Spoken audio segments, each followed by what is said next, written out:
So really, being in Texas, man. Texas is it's a complicated market, and it's one of those markets where if you have some money to get going, you're going to be great. Or if you had stuff established well before that that recession or even the housing, whatever, all that stuff, then you're gold.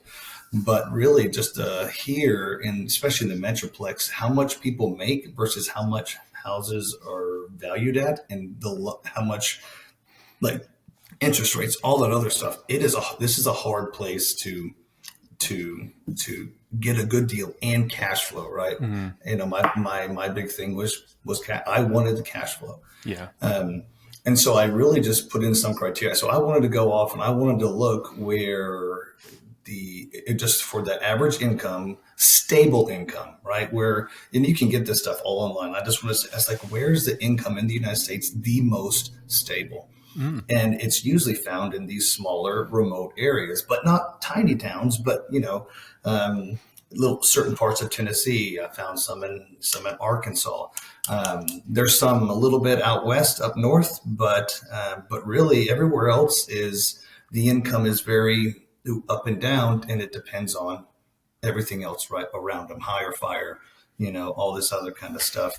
And then I wanted to look at the housing market. I wanted to know how much like what was the average rate of how much would an average house, a 3-bedroom, 2-bath cost within these areas. So I did my research, and so I started finding these trends in the data that showed, hey, these places where people are just really those great middle class, upper to middle class neighborhoods, people just aren't moving everywhere, where the housing prices are staying relatively good. And the population increase was gradual. Whereas like in the Metroplex or some of these other places, man, like it hadn't stopped, right? It's a constant, but it's a steeper constant.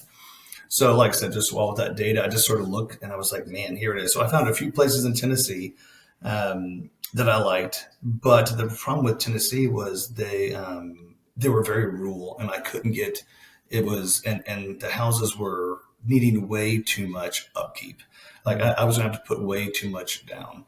And I'm a firm believer in private money, right? I don't have a job. So I raised about 120,000, 155,000 of private money. And I had plenty I could have done, but I didn't want to put all that into a reno. And then I switched to North Carolina because there were some areas right up, north of the Research Triangle there, and, Raleigh and all that stuff that, man, and it's kind of far away from the ocean, but there's some lakes in the area and you're close to the city, but it's just this beautiful little population that's steadily growing, just great neighborhood. And from what I found is people really commute from here to go other places. And so this was a great destination place. And so I was like, ooh, well, and then of course Mother Nature had its way, and we had that hurricane came up and flooded that entire area. And I was just like, and I mean, and so, you're just like, my gosh. And actually I didn't even look at Northwest Arkansas because a lot of Northwest Arkansas has a lot of really strict Airbnb rules. I'm near a city called Fayetteville, where the University of Arkansas is. And yeah, you can't go off and make a new Airbnb. You can purchase one that's already an Airbnb, but there's no more licenses given out. That's it. It's stuck. And there's a lot of places like that in Arkansas. Which sometimes can be a benefit, right? I mean, because it was for me. Yeah. Right. Because now it's locked, but not only that, it stopped people from coming in and buying these houses it really just sort of evened out the economy. Yeah. One of my biggest philosophies in life, I've always tried to teach my kids, and when I was coaching, is there is no win or loss. There's always an opportunity. And the most successful people in life, love, and happiness are the ones who find the opportunity, not the bad or good. And so I was like, hey, let's just look at it. So I started looking around, and I found an amazing realtor. And just by chance, a buddy of mine, his son was going to the University of Arkansas, and they were up there and they bought a house for him to live in near campus, and they used this guy. And I was like, oh, well, what's his name? So I went and started talking. Well, he has short-term rentals, and he managed them for about 20 years. And so I was like, a smart investment-minded realtor. I was like, man. And so, I just started gathering these great people And he found, we found this. Literally, he called me. It was probably like 11 o'clock at night about this house. And like I said, it was kind of rural, but like I said, because of the data had showed me, I didn't even have to go run the numbers. I'd already recognized kind of the look and feel of all the data you can just pull up on, online. I was like, no, this fits my little my little graph. Yeah. So it really just worked out very fortuitously that I was able to find this market. The other market I was looking at was in Alabama, but that was a little far. So so that's how I found this market. I don't know if that answered the question or not. Yeah. No, and I think that's such a great point. Once you start to get familiar with a market, and this is why I'm a big proponent of economies of scale in one market and focusing on one market or a few markets, but not just like, searching 50 different markets and buying in all these different places, because you get to know the market. And then as soon as properties pop up, you can know at almost a glance, is there potential here to spend more time or just pass it by, and so it allows you to move so much quicker and have this competitive advantage. I think, to your point about the realtor too, like a lot of times we use the listing agent to purchase a property because that gives you a leg up. But if, the other scenario that works really well is to use a realtor that has short-term rentals, because the thing you don't want to do is just pick a random realtor who has no experience with short-term rentals. They're used to showing clients beautiful properties that appeal to your emotions. And that, is not what you're looking for as an investor. And so you have to have somebody who understands, short-term rentals and understands the numbers to recommend them, or just go directly to the listing agent. So I think that was... And that's perfect. Yeah. And that's also, and I think you even said this, I believe it was on one of our little Monday night things, but like realtors go to little meetups, and so these meetups, these realtors go to, like-minded always attracts like-minded.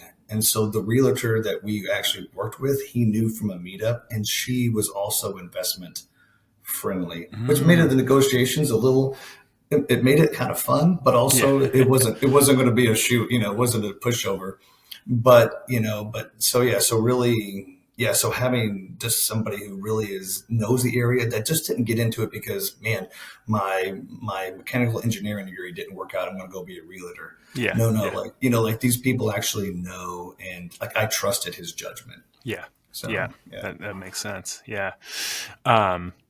So I want to talk about the actual deal itself then, that you decided on. So if you can kind of just walk me through the high level numbers, and why this one appealed to you over the others. You kind of said that when you first looked at it, you knew that, it just made sense. What was it that made it make sense? So like I said, I wanted it to be different, and this was different. One, it was a duplex, but it's a duplex that's stacked, right? It's one on top of each, which I know I've never seen those before. I was like, fascinating. That's just really interesting. And then beyond that, the house, and I don't want to get anyone in trouble, but I've even had issues with like the water company and stuff, because before I bought it, everything was under one bill. Right. And so, and I don't know how, I don't know what, but it's literally, it has two addresses, but the guy I bought it from sold it as a single unit, and it was priced as a single unit. So really, really 290. It was actually, they asked 300. And I said, no, I don't want anything at face value, but I was like, but it appraised at 360. So I was like, let's try 290. And so I threw it out there, and I was like, because I just saw, I was like, man, I have a duplex, a 3-bed, 2-bath, right, and then a total unit of 6-bed, 4-bath for 290. Like, so each unit's 3-bed, 2-bath, which is the size of a lot of single family homes, but you're getting basically two houses for 290. And as I looked at the other houses around there, most 2-bed, 2-baths were going for around 250, 260. So what I'm saying. So I was really like, it was almost like buy one get one 90% off. So so yeah, so I was like, so yeah, I did. I was like, hey man, I will give you cash today. Let's get this off the market. Let's do this. Um, and so yeah, so I don't know why, like I said, just sort of that gut instinct. And I wasn't working out of fear. I was pretty frustrated with this process, and we can talk about that later. But I wasn't acting out of the frustration. Like this truly felt like a great deal, right? I Mm-hmm. wasn't settling for just this house. And so yeah, so I pulled the trigger and everything worked out amazing. Um, so yeah, so those are the big Yeah. numbers. Like I said, I got the house for 290. I put down about 72,000. It almost fell through the day before. The bank we were using said it was too rural the day before we closed, My and they gosh. backed out. But luckily, my realtor knew a broker in Little Rock, Arkansas, called him, and dude, within 24 hours, he found me another guy and was in a place called Rogers, Arkansas, which is just like 45 minutes away. And the bank funded me, and literally, we did all the paperwork like over the weekend. Wow. And so, oh, I know it was so yeah. So I mean, because like I said, this was just such an amazing deal. And the bank was like, for the DSCR, he was like, this is going to cash flow like crazy. I was like, Yeah. it's like it could sit vacant and it may cash flow. I don't know. Yeah. Um, Yeah. And so just to that point, too, I want to just point out to people, I think people have heard me talk a lot about buying small multi unit short term rentals. And I think this is a big reason why what you're illustrating here is like most people assume that if you're buying a 2 unit or a 3 unit, it's going to be close to 2 or 3 times as much as a single family. But like you just said, there were smaller single families than one of your units selling for about the same price. And I see that all the right, time. I see single families and multi units selling for about the same price.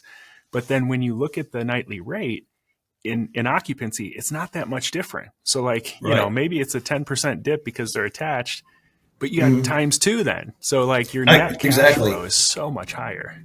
Oh yeah, it literally. I mean, it's automatic, and yeah, and it's yeah. So that's literally. I mean, and that's what I was like. I even turned to my wife. I was like, Kirby would be so proud. I was like, because I mean, because especially in Texas, a duplex in Texas, they don't last long Yeah. because they're so just like that. There's such good financial deals. Mm, I mean, you have to have all of it down almost. yeah. I mean, these things go for, but yeah. So it was just an amazing. And I don't expect every the one I've looked at several since then. We're about to make a deal on another one, and it wasn't as easy to find, but it still was in that same market. But yeah, this was just a really great find. But it didn't just it wasn't out of a magic hat. It took a lot of work to find it. Yeah. Yep. Yeah. Yeah, exactly. Yeah, they're not going to just like fall off a tree, but yeah, Mm-mm. you did the research, and um, so when it comes to the perform, I mean, the property itself was pretty turnkey, right? I mean, you didn't have to do a lot, and then Actually, I didn't. And then I was replacing the floors and the countertops, okay, and the water was shut off. And then the city came by and turned the water on oh over the Christmas holidays. And so for 4 or 5 days, and all the sinks, everything, right? It was just straight pipe. There was nothing. So for almost a week, gosh, water ran into the house. So my little $28,000 renovation turned into actually a $92,000. Um, it was yeah, and I missed almost half of the high season, but it didn't matter actually, and that's part of the story in the end. I opened up in like the first part of August, middle part of August, and I have been booked every weekend since, and yeah, I'm booked all the way to the week of Thanksgiving. And so wow, yeah, but it was pretty devastating how much money I had that. And I was a little devastated because I wanted to go and get another deal, but I had to use all of my private money for for that construction, which was and then I even had to fire my general contractor because he was taking his time, and I had to get another one out there. And um, well, he was taking pictures of what they had only fixed up one unit and sent pictures. Hey, the place is looking great, but the other unit hadn't been touched. And so I was like, oh man, like I thought we were done. So it was, yeah. So there was, like I said, there was a lot of setbacks, but you had to be like, like that's it's like a wedding at Kirby. I mean, it's like if something doesn't go wrong, then it's not a wedding. Yeah. But whatever doesn't go wrong, if you've done your research, if you followed the plan that you've put down in your course, right, then you're going to be safe enough where you're going to be okay. Yeah. It's just not, it's just frustrating. Does that make sense? Yeah. But yeah, but like I said, I mean, now I'm operating probably even higher. I think I don't even remember what I put down as like what I was going to ask. Oh, I was due, low season is $120 a night. Mm-hmm. I'm actually at my high season rate. I'm actually $20. I'm 265 for the bottom unit and 285 for the top unit. And I've been booked every weekend. And I had my first entire unit booked this weekend. So somebody booked both units for a Super golf lister. tournament. Yeah. Yeah, Wow. and then over Thanksgiving, somebody booked the entire Monday through Friday, the entire unit. So I mean that'll take care of rent for 3 months, right? And just for that 1 week. So yeah, so I mean, because the way I did, I brought in a designer. I wanted to make it unique, right? I wanted Yeah. like you preach it, like make it memorable, make it an experience. So man, you got this little. I'm off in the woods, like I'm on an island. It's literally an island, one way on and off. And there's two golf courses, and other than that, you got a marina. Other than that, but there's a small little town close by called Eureka Springs, which is pretty much just like this. It's like this artsy town, and it's built into the mountain, and it's just absolutely gorgeous. So there's so many things to do there besides just playing golf on the island. But I brought in an interior designer, and the inside looks like right. Because I looked at It's all the phenomenal. pictures of all the Airbnbs around me, and I was like, those guys are going to garage sales for the last 20 years, and that's what it looks like. I Mm-hmm. was like, I was like, so that's my first key how I want to be different.